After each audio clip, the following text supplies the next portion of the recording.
Segundo o filósofo Aristóteles, o conceito de equidade está interligado com o conceito de justiça. E após crimes chocantes contra pessoas negras ganharem grande repercussão, como foi o caso do George Floyd em 2020, o mundo corporativo foi movido pelo senso de justiça e empresas passaram a assinar compromissos contra o racismo.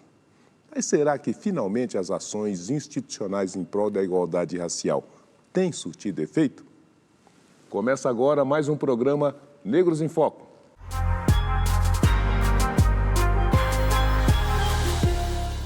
Nos últimos anos, a discussão sobre diversidade tem ganhado destaque em diversos setores da sociedade. No entanto, a busca por inclusão ainda é um desafio.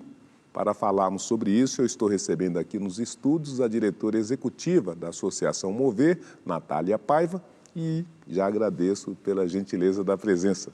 Eu que agradeço, professor, a gentileza do convite. Estou super feliz de estar aqui com o senhor. E o gerente de SG da Gol Linhas Aéreas e diretor executivo do Instituto Gol, Felipe Sobrinho. É um grande prazer recebê-lo, Felipe. Seja bem-vindo. Prazer é todo meu, professor. Muito feliz de estar aqui. Pois é, já começo por você.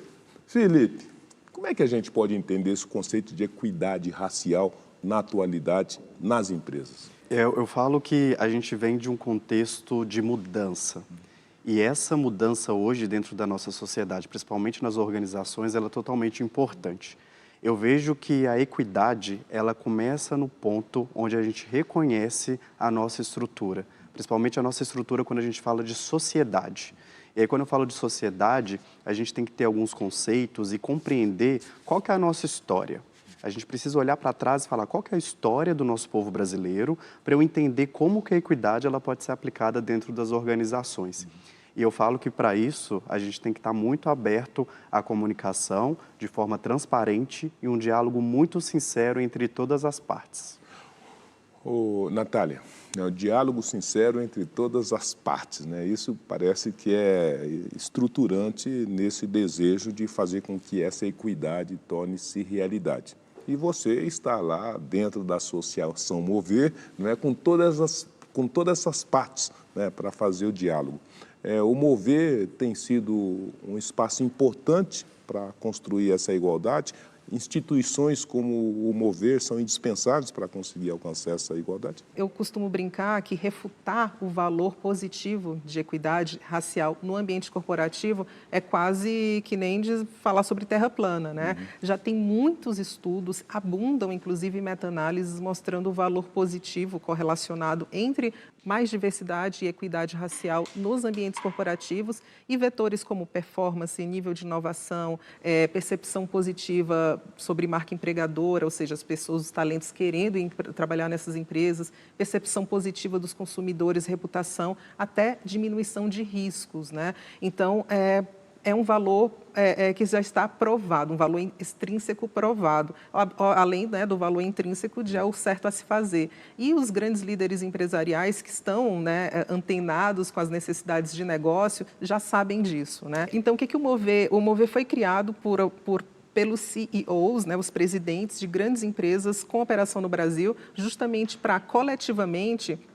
e em parceria com outras organizações, fazer avançar de uma maneira muito concreta e pragmática o tema de equidade racial nas corporações, no setor privado. E aí, para isso, é super importante pensar que não se trata apenas de representação demográfica, mas sim como que a gente consegue mudar práticas e processos que sejam mensuráveis e com níveis de responsabilização para que, de fato, a mudança ocorra. Agora, Felipe, nós estamos falando equidade, estamos falando igualdade. E esses conceitos, me parecem, precisam caminhar concomitantes dentro do espaço corporativo. Como é que a empresa pode se preparar e pode também ter essa acuidade para saber que equidade que cumpre o objetivo precisa estar presente e que essa igualdade não pode ser desconsiderada?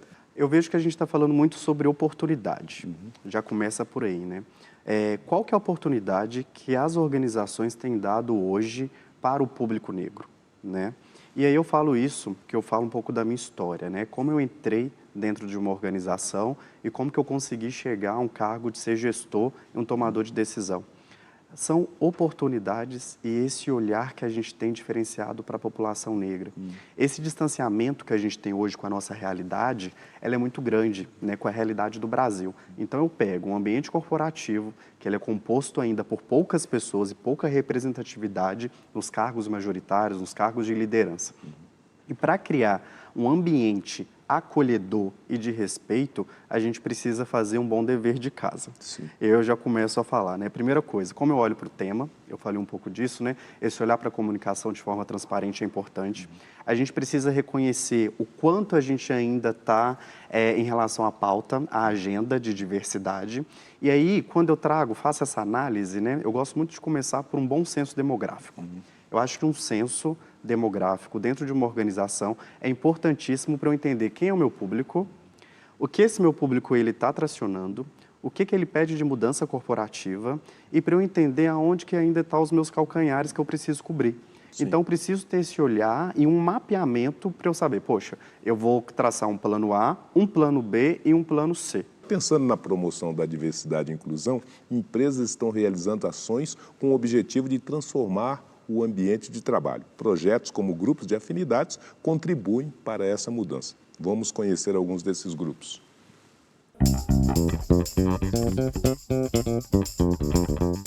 A L'Oréal ela tem um compromisso muito forte de fazer a diversidade acontecer de dentro para fora e nesse sentido a gente tem um compromisso muito forte com o empoderamento dessas pessoas negras dentro da empresa. A Orbia considerou muito importante criar um grupo de afinidade voltado para a diversidade e inclusão há aproximadamente 3 anos, porque a gente acredita que essa agenda ela é construída coletivamente.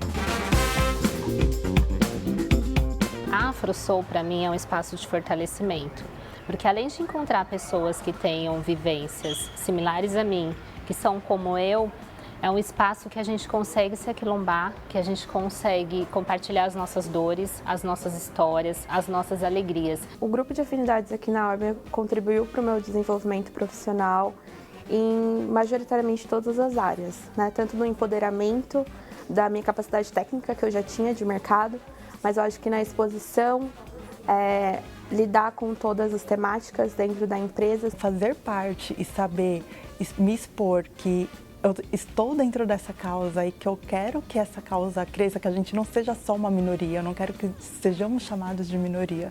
Isso para mim é muito importante. Eu acho que a gente, enquanto grupo, se fortalece.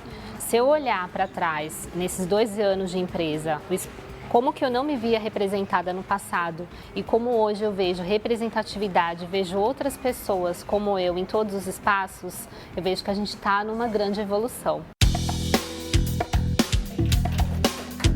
A criação do Caule, do grupo de afinidade, refletiu no desempenho dos colaboradores de uma maneira super positiva. Assim. Acho que as pessoas se sentem muito mais engajadas quando elas percebem que elas estão fazendo parte de algo que tem propósito. Porque se a gente está contratando pessoas negras, as pessoas estão chegando num ambiente de trabalho, as pessoas não negras também têm que entender como receber, como acolher, como entender por que há essa diferença, por exemplo, educacional ou uma diferença de comportamento, que no final ela vai se somar e vai fazer com que a empresa cresça, né?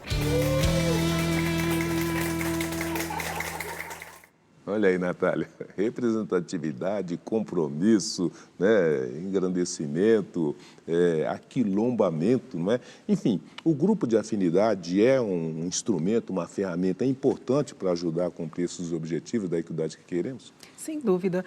No Mover, a gente tem 10 diretrizes, né? Uma que são pilares muito fundamentais nessa jornada. Um deles é, sim, o grupo de afinidade. E ele é importante por questão de suporte, de apoio mútuo, né? Porque a questão de pertencimento é um tema super forte, né, para grupos minorizados dentro de grandes corporações, e o grupo de afinidade endereça muito desses temas, né? Óbvio que não todos os temas de pertencimento, mas é muito importante para iniciar esse processo de sim, eu faço parte também desta organização. O segundo é desenvolvimento de carreira, né? Esse apoio e dentro de um programa estruturado, junto com o grupo de afinidade, para que o desenvolvimento ocorra para todos os membros, né? E um outro ponto é de letramento, né?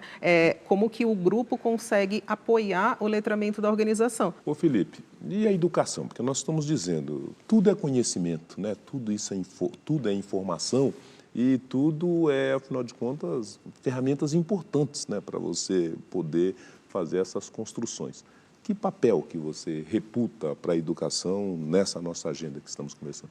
A educação, eu vejo que ela é o ponto-chave. Nessa agenda que a gente quer falar tanto sobre diversidade, a gente está trabalhando em cima disso.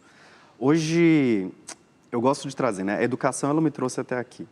Então, isso já é um ponto importante. A educação, ela mudou minha vida. E é importante a gente trazer isso para todo mundo que tá querendo a mudança.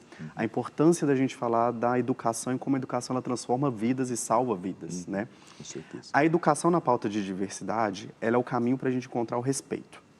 Eu acredito muito que quando a gente fala de diversidade, equidade e inclusão, a gente está falando sobre respeito. Respeitar as pessoas, respeitar as diferenças. E isso a gente consegue com a pauta da educação, tracionando tudo isso. Eu falo que o assunto ele é transversal, né? Quando a gente fala de grupos de afinidade, quando a gente fala de criar um ambiente seguro, eu estou falando de respeito, eu estou falando de educação. Seguindo a agenda ESG, a agência 99 Jobs e o Pacto Global da ONU no Brasil lançaram o programa 10 mil trainees negros. A iniciativa faz parte do movimento Raça é Prioridade.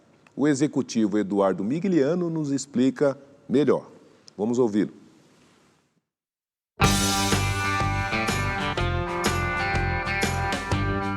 O programa 10 mil trainees negros, ele tem como intenção colocar dentro das 1000 maiores empresas do Brasil lideranças negras até 2030.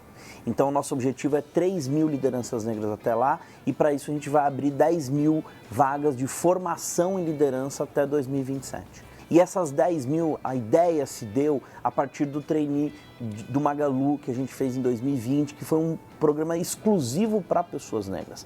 Ali, diversas outras empresas começaram a pensar a respeito de fazer programas de trainee que, de fato, tivessem um processo de cor de igualdade, né, de reparação social, vamos assim dizer, dentre as organizações da forma como elas estavam recrutando esses profissionais. Então, o que a gente faz com o programa de trainee dos 10 mil trainees negros que a gente criou, é uma intenção de aumentar o número de pessoas negras que entram dentro das organizações. O programa de cotas, né, que as universidades no Brasil viveram e estão vivendo ao longo dos últimos 10 anos, ele é muito importante e muito relevante para o Brasil. Ele é, sim, talvez uma das únicas iniciativas que, de fato, foi bem sucedida até então como intenção de reparação histórica e social. No entanto, as organizações ainda não aceleraram esse processo. Natália, o programa de trainees da Magalu foi revolucionário, né? Mas ele nos mostrou, como se diz na gíria, um gap, né? Porque os negros não chegavam, né, por cima, pelo telhado, eles chegavam no máximo pelos postos de estágio. E agora a gente está pensando em 10 mil trainees. Isso é possível? Isso é importante? Isso seria revolucionário, na sua opinião? É possível, é importante e é revolucionário. Então, acho que é muito importante trazer aí à tona algumas falsas premissas de quando a gente fala sobre equidade racial. Uma é que não tem pessoas negras para ocuparem cargos de liderança média e de liderança sênior, né? Isso não é mais verdade dessa maneira, né? Então, a política de cotas, né, que hoje na Universidade de São Paulo, por exemplo, quase 50% dos alunos já são advindo de cotas, né, já mostra que a gente já tem um contingente expressivo, muito bem formado, né, para ocupar diversos cargos iniciais de média liderança nas empresas privadas. Um outro ponto que eu acho super importante é, quando a gente pensa em pessoas com nível de inglês, MBA e experiência ascendente em grandes empresas, talvez tenham menos pessoas negras mesmo disponíveis no mercado, Porém, essas pessoas existem. O que existe também é que uma pessoa negra com MBA ganha 23% menos do que uma pessoa não negra, né? Ou seja, o racismo opera também nisso. A gente não consegue achar, né, a gente como sociedade, a gente não consegue encontrar essas pessoas, porque uma coisa eu prometo para vocês, essas pessoas, né, esse contingente existente, porém não expressivo, eles não estão recebendo um monte de mensagens no LinkedIn deles, né? Então, não estão achando essas pessoas, porque não estão buscando corretamente, não estão dando o tempo que é necessário, porque você não vai preencher em uma semana uma vaga se você quiser de fato ter diversidade. E estão querendo que as pessoas também já cheguem prontas. Não, as pessoas vão aportar outras coisas e por isso eu tenho que ter uma flexibilidade também na prontidão, né, em quão pronto essa pessoa está para assumir um cargo de liderança. No próximo bloco nós vamos ver como o desenvolvimento tecnológico pode colaborar com a desconstrução do racismo na sociedade. Não sai daí porque o Negros em Foco volta já já.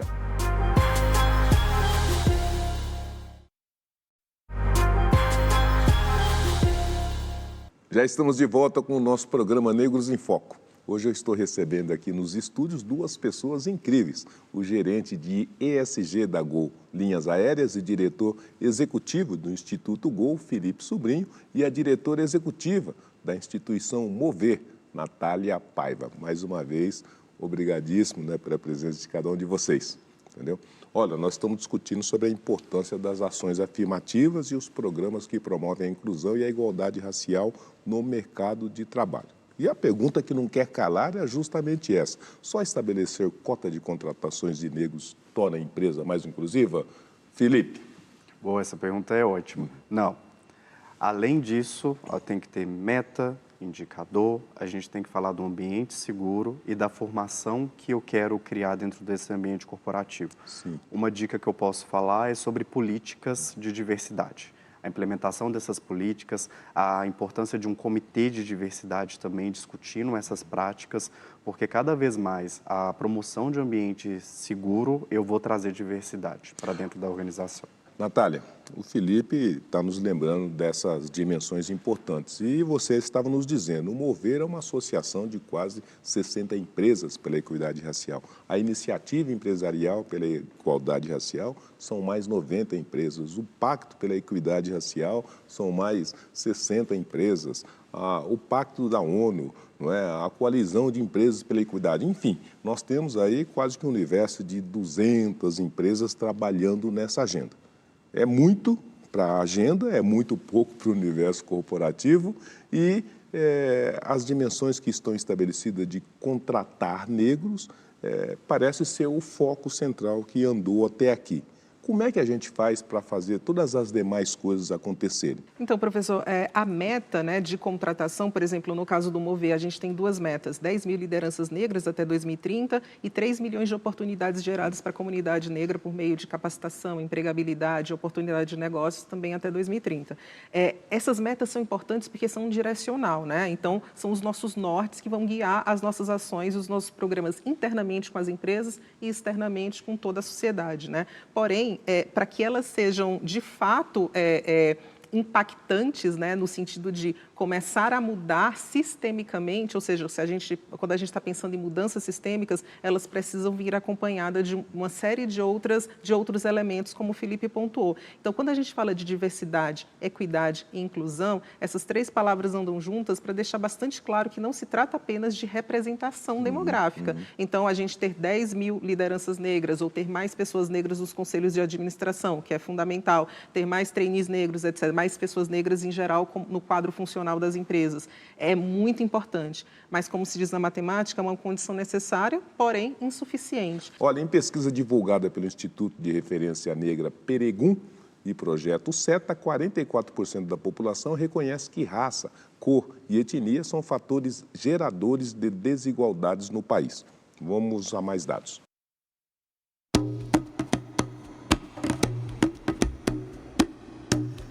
Dados da pesquisa Percepções sobre o Racismo no Brasil, realizada pelo IPEC, encomendada pelo Instituto de Referência Negra Peregum e pelo projeto SETA, mostram que 81% da população reconhece que o Brasil é um país racista e 44% aponta o racismo como o principal gerador de desigualdades.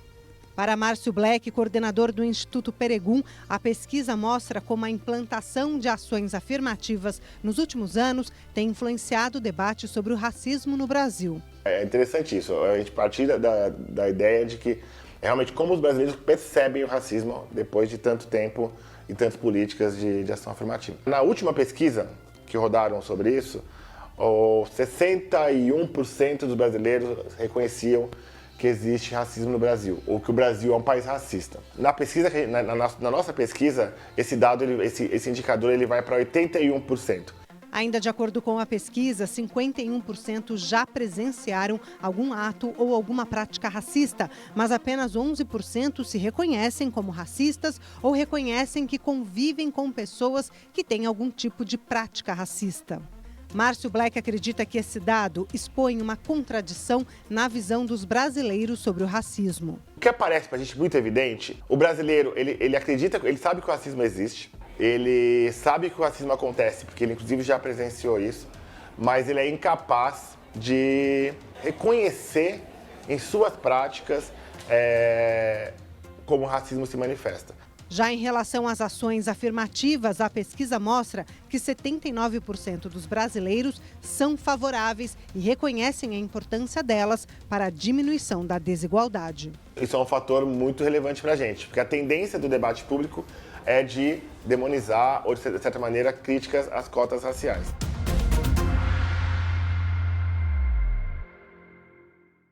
Felipe, também de acordo com um estudo divulgado pelo Instituto Identidades do Brasil, se as empresas não investirem em políticas governamentais e não avançarem nas ações de diversidade, a equidade no mercado de trabalho deverá virar uma realidade somente daqui a 167 anos, não é? Então, nós estamos vendo, ninguém tem dúvidas sobre o racismo e seus impactos. Está aí a ciência confirmando isso. Nós estamos dizendo, olha, é responsabilidade de todos, das empresas também. Mas na velocidade que nós estamos desenvolvendo, 167 anos serão necessários para para alcançar esses resultados. Como é que a gente acelera? O que mais a gente pode e deve fazer? O que as empresas precisam ter de atenção, esforço para que esses 67 anos sejam superados? Quando a gente ocupa esses espaços dentro das organizações, a gente tem que mostrar que é possível e acelerar esse processo de mudança. Letramento urgente para todo mundo, falar sobre o assunto, comunicar, trazer para dentro do jogo. Tem pessoas que têm medo de falar sobre o assunto. Tem medo de trazer para o dia a dia a realidade de falar, gente, vamos falar sobre qual que é a nossa realidade do Brasil e por que a gente está mudando e tem que mudar rápido. Eu falo, acabou aquele momento que a gente tem que deixar passar. Ah, mas é o tempo. Não, isso não existe mais. A gente tem que agir. Quando a gente fala de ESG e a gente traz uma prática de governança corporativa, é exatamente para isso. As práticas de governança, elas dão uma base para a gente tirar as ideias do papel. Ideia no papel não dá resultado. A Fiesp e a Universidade Zumbi dos Palmares promoveram um evento de hackathon com o objetivo de criar soluções para desconstruir o racismo nas relações digitais. Vamos ver como foi essa maratona.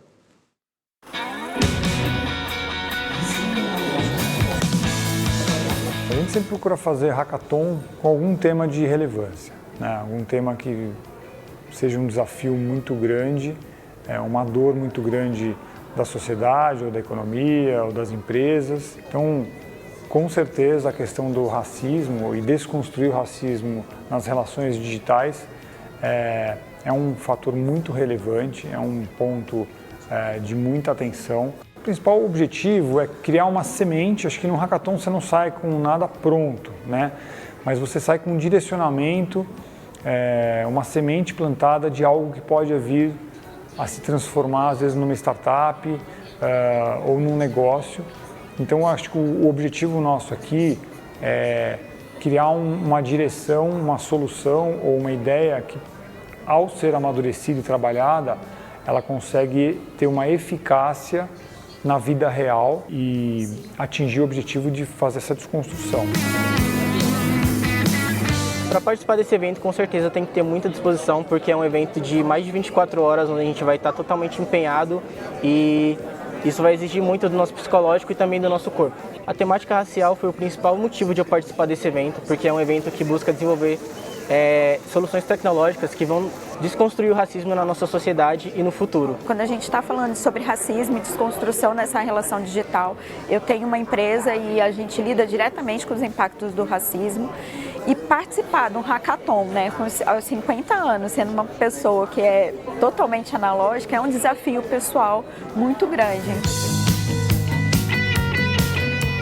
Bom, o papel do mentor num evento como esse, ele perpassa por trazer direcionamento às equipes, tirando dúvidas e também auxiliando na construção dos aplicativos, dos softwares, do projeto em si. Então, seria basicamente um direcionamento nesse sentido das equipes. Agora eu vou ali procurar minha barraca para descansar, depois de 12 horas de evento.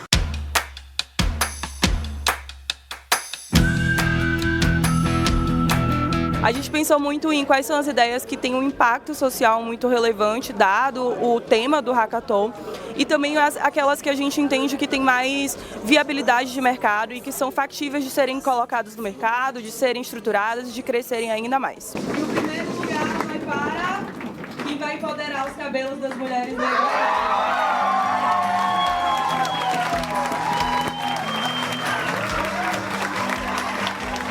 Nosso projeto visa desconstruir toda forma de racismo e preconceito relacionado ao cabelo crespo, cacheado e ondulado.